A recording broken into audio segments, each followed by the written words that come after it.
This looks easy enough to pull off a number. So again, let's rewrite the fraction.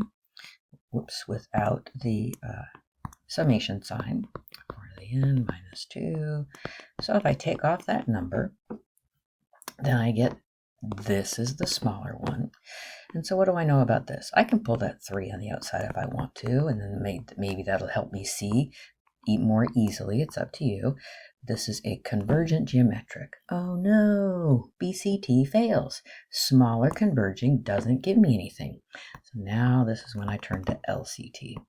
So my limit comparison test, I take the ratio of the original guy, so I'm going to put that up here, over, and I'm going to use this one, 3 over 4 to the n. So we're always going to have a fraction divided by a fraction. So from now on, I'm going to multiply by the reciprocal. So then, from here, look at that. I can see that since this is all multiplied, right, I can cancel the 3's.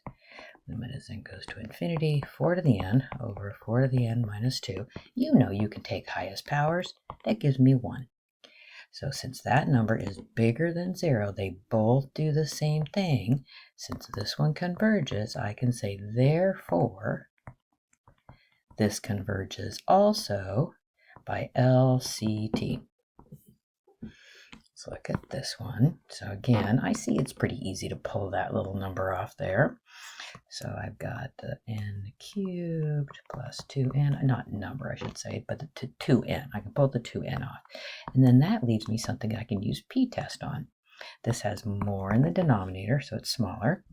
And if I simplify this n over n to the 3 over 2, right, power over root, and then canceling some of the n's, I'd get 1 over n to the 1/2. Okay, so what do I know about that? This diverges by p-test. So if the bigger diverges, oh, BCT is a bust. I need smaller diverging. Okay, so time for LCT. So LCT says limit as n goes to infinity of the original guy. And I'm going to multiply by the reciprocal of this. So that would be root n over 1. So if I take highest powers, so I get n times root n in the numerator, and then highest powers, you know that this kind of fades away in the distance, so I would get the square root of n cubed. Oh my goodness, those cancel to be 1. This is bigger than 0. They both do the same thing. So therefore, this plus 2n diverges also by LCT. This next one, oh my goodness, there's so much going on. I would not even attempt to do a BCT, so no BCT. So go right to make a new sum using the highest powers. So notice I'm making a sum, so I need this. So I'm going to take the highest power from the numerator, and then from the denominator, I have to keep the square root, n, and n. So that gives me n cubed. Because I don't need the radical that big now, do I? Let me try that again. So I'd have n in the top, square root of n cubed. Okay, let's simplify this. N over n to the 3/2. Oh, that's similar to what we just did, right? So I get 1 over n to the 1/2. Okay, I know that diverges p-test. Diverges p-test. So now I will go do the LCT right now. Limit as n goes to infinity, n plus 4 over root n minus 1, n plus 3, n plus 2 times the reciprocal of this times root n over 1. Again, taking highest powers, so I'd have an n times a root n in the numerator, go to infinity, n times a root n in the numerator, and in the denominator here, I'd have the square root of n cubed. Oh, right, that's what I had. So that's 1, bigger than 0. They both do the same thing, so I'm just going to write it here. So it is necessary, I know it's a lot of writing, but it is necessary to say this, whoops, I wrote it wrong, n square root of, it'd be n minus 1, n plus 3, n plus 2, that this diverges also by LCT. Okay, so let's look at this next one. Again, this is way too much going on. So go right to the limit comparison made by making a new sum.